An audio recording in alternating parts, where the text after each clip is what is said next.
कि मुझे तेरे पैर बहुत पसंद है, ये पैर एक मुझे दे दे। और जो तेरे बराबर में लड़की सोई हुई है उसके हाथ कितने सुंदर हैं, ये तू हाथ मुझे दे दे।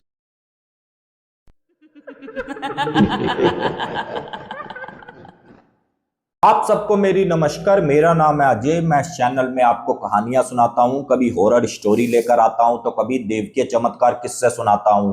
और आज का आर्टिकल हमारे पास आया है पंजाब के एक छोटे से गांव से, जहां पर एक छोटा सा खुशहाल परिवार रहता था, जिसमें 4 लोग थे, माता पिता और 2 उनकी बिटिया। बड़ी बिटिया का नाम सपना, जो फर्स्ट ईयर में पढ़ती थी, और छोटी बिटिया का नाम पूजा, जो 8th क्लास में पढ़ती थी।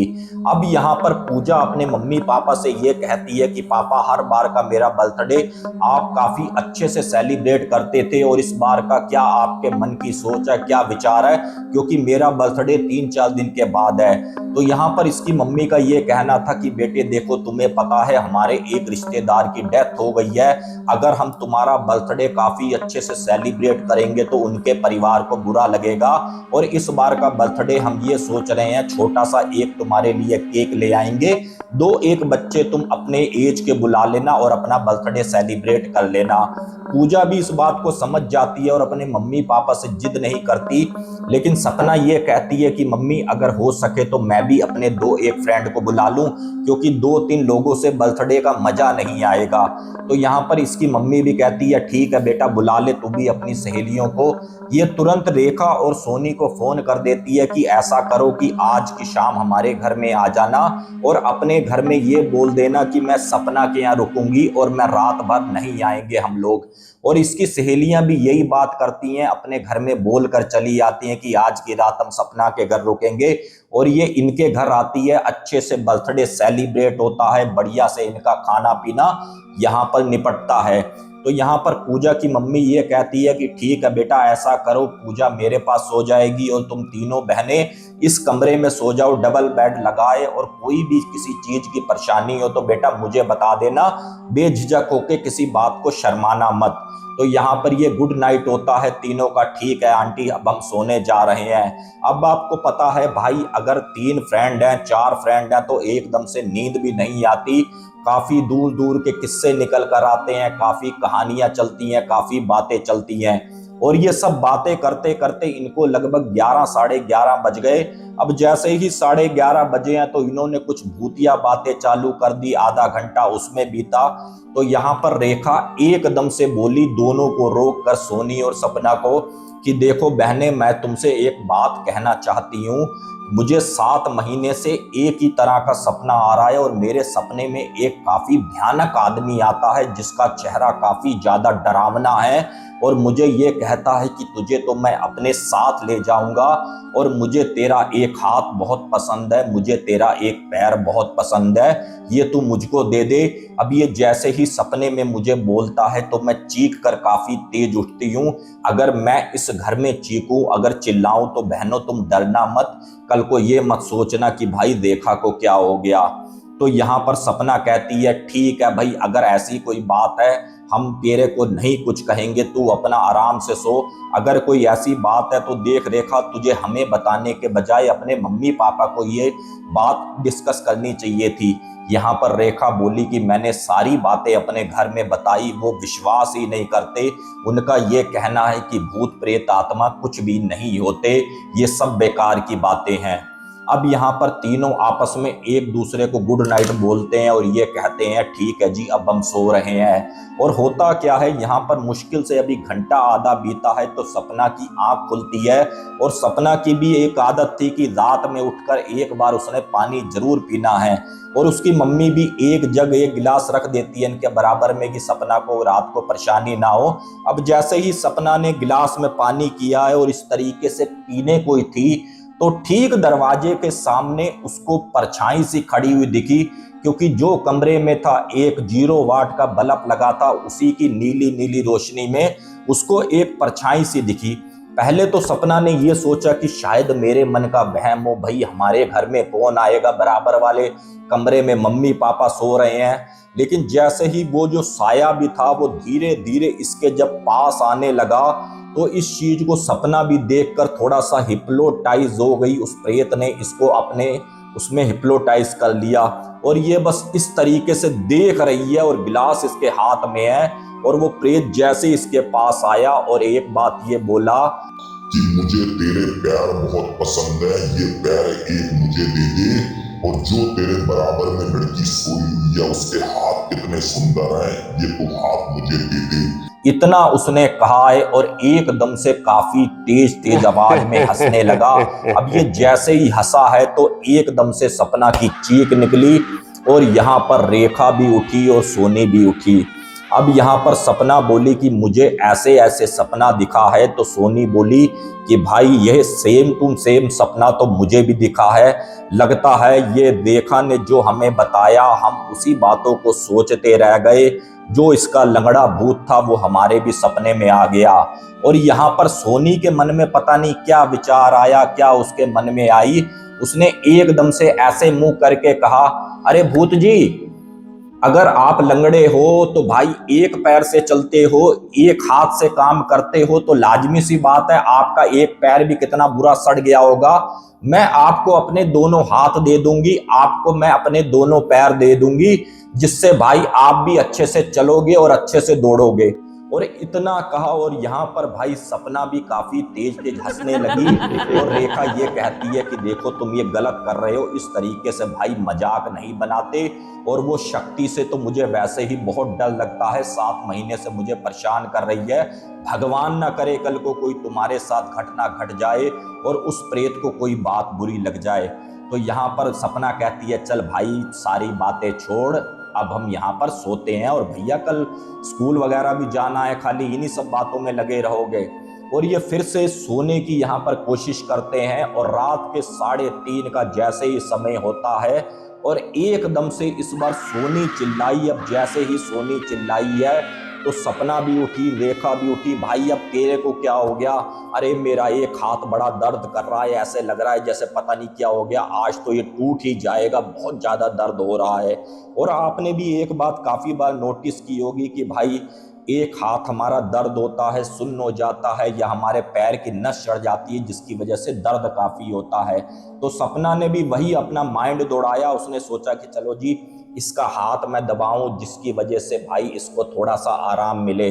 और उसने लगभग आधा पौना घंटा इसका हाथ दबाया और काफ़ी हद तक यहाँ पर सोनी को रिलीफ मिला। और इन्हीं के साथ साथ रेखा भी जाग रही थी।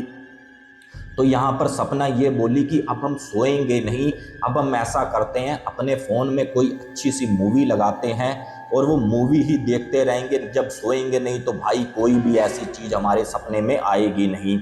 अब ये मूवी देखते देखते कब इनकी आंख लग गई इनको पता ही नहीं चला। अब जैसे ही यहाँ पर सुबह हुई है, सपना और सोनी की क्या हालत थी, ऐसा लग रहा था जैसे इनको पैरालिसिस का अटैक आ गया। दोनों के लगभग कमर से नीचे के जो पैर थे यहाँ पर काम नहीं कर रहे और आनन फानन में सपना के जो मम्मी पापा थे, रेखा के भी भाई परिवार को बुलाते हैं, सोनी के भी परिवार को बुलाते हैं कि भाई इन तीनों बच्चियों को क्या हो गया। जो रेखा थी उसके दोनों हाथ काम नहीं कर रहे। तो यहाँ पर भाई रेखा और सोनी के माता पिता भाई उनको लेकर अपने घर चले जाते हैं और सपना का जो पिताजी थे भाई डॉक्टर को बुलाते हैं और डॉक्टर ये कहता है कि भाई मेरी समझ से परे हैं और मुझे ऐसा लग रहा है इसको पैरालिसिस का बच्चियों को अटैक हुआ है, आप जल्दी से जल्दी इनको लेकर हॉस्पिटल पहुंचो। अब ये जैसे ही हॉस्पिटल में लेकर पहुंचे हैं और इत्तेफाक की बात ये देखिए तीनों को एक ही तरह की बीमारी। और यहाँ पर डॉक्टरों ने जब सब कुछ चेक किया और ये बोले कि भाई रिपोर्टें कुछ और बोल रही हैं और इनके साथ जो भी घटना है वो कुछ और रही है।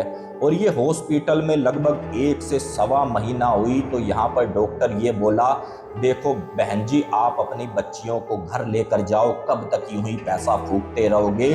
वैसे अब इनकी हालत इतनी अच्छी हो गई है कि अब ये अपने आप चल सकती हैं, उठ बैठ सकती हैं। अब ये जैसे ही भाई तीनों बच्चियां अपने घर गई, लेकिन इनको एक ही सा सपना आए कि अब मैं तुमको अपने साथ लेकर जाऊंगा और मेरे को कोई भी नहीं रोक सकता। अब तो सामने से तुमने बोला है कि भूत भाई अब तुम आओ, हमको लेकर जाओ। और रोज का रोज इनको सपना आना, और सपना की मम्मी ने भी यही पूछ लिया कि बेटे ये बता तेरे को क्या दिखता है। तो यहाँ पर सपना ने भी एक एक बात पूरी बता दी कि मम्मी मेरे को सपने में ऐसी ऐसी एक परछाई दिखती है, और ये रेखा के साथ 7 महीने से ये बात थी और रेखा ने हमको बताई, और उस रात से ये हमारे साथ घटना घटने शुरू हो गई। अब यहाँ पर सपना की मम्मी ने एक दिमाग दौड़ाया कि हाँ भाई, जो मेरा मायका है उत्तर प्रदेश का है, और जो मेरी मम्मी है वो किसी ऐसी तांत्रिक को भी जानती है जो भाई उपाय वगैरह करती है, क्योंकि मैंने अपने मायके में सारा कुछ देखा था। अब ये सपना की मम्मी ठीक फ़ोन करती है अपनी मम्मी को, और ये कहती है कि मम्मी वो जो आंटी थी भाई, जो भी पूजा भक्ति करती थी, तंत्र विद्या करती थी, चाहे कुछ भी हो जाए, जैसे भी हो, उसको लेकर एक बार यहाँ पर पंजाब में आ जाओ। अब यहाँ पर सपना के मामा उस आंटी को लेकर सीधा घर आ जाते हैं, और उस आंटी की भी एज आपको बता दूं लगभग 50-60 के करीब होती है। अब वो जैसे ही भाई साहब यहाँ पर घर में आई, उन्होंने सपना ने पूरी बात बताई कि दादी ऐसे ऐसे, नानी ऐसे ऐसे मेरे साथ हुआ। और वो 5 मिनट इस तरीके से बैठी हैं और कोई मंत्र जाप बोल कर रही हैं, और उनका ये कहना था कि भाई उन दोनों बच्चियों को भी बुलाओ और उसके बाद ही सारा उपाय होगा। और आनन फानन में रेखा भी आती है, रेखा का परिवार भी आता है, सोनी का परिवार भी आता है। तो यहाँ पर उस आंटी का ये कहना था कि भाई इन 3 बच्चियों में से एक को वो जिन लेकर जाएगा, और वो जिन शक्ति है जो मुझे दिख रहा है। यहाँ पर रेखा ने मजाक बनाया था जब किसी का यहाँ पर जनाजा निकल रहा था, और उस बंदे को पैरालाइसिस का अटैक हुआ था, समय से पहले उसकी यहाँ पर मृत्यु हो गई थी। यहाँ पर इस बच्ची ने उसका मजाक बनाया था, जिसकी वजह से वो चीज़ इसके साथ होली। और उसके बाद यहाँ पर सोनी ने भी मजाक बनाया, और इस पर सपना भी मजाक में हंस गई, जो इसका असर इन पर भी आया। और वो 5 दिन 7 दिन के अंदर मैं फिर कह रही हूँ कि वो एक बच्ची को साथ लेकर जाएगी। अब यहाँ पर सपना और सोनी की मम्मी पापा तो भाई घबराए कि बहन जी कोई उपाय आप करो तो भाई हमारी बच्चियां सेफ हो जाएं। लेकिन जो रेखा के मम्मी पापा थे वो तो विश्वास मानते ही नहीं थे कि ऐसा कुछ नहीं होता, ये सब बेकार की बातें हैं। तो यहाँ पर वो आंटी ये कहती है कि देखो ये जिन है, ये मेरे काबू का नहीं है। मैं एक मौलाना साहब को जानती हूँ जो हमारी ही टीम के हैं, तंत्र मंत्र करते हैं। मैं उनसे संपर्क करती हूँ, अगर वो आ गए तो भाई जिन का उतारा मौलाना ही जानते हैं। और इनकी किस्मत इतनी अच्छी थी कि वो मौलाना साहब भी 2-1 दिन के अंदर आ जाते हैं। सपना और सोनी का यहाँ पर उतारा होता है अच्छे से, जिससे भाई उनकी तबीयत में काफ़ी ज़्यादा सुधार आ जाता है। लेकिन जैसे ही अभी 4 दिन हुए हैं तो भाई यहाँ पर रेखा की मृत्यु हो जाती है। अपने कमरे में सोई थी और रात 11 बजे एक चीख के साथ ये दुनिया छोड़कर रेखा चली जाती है।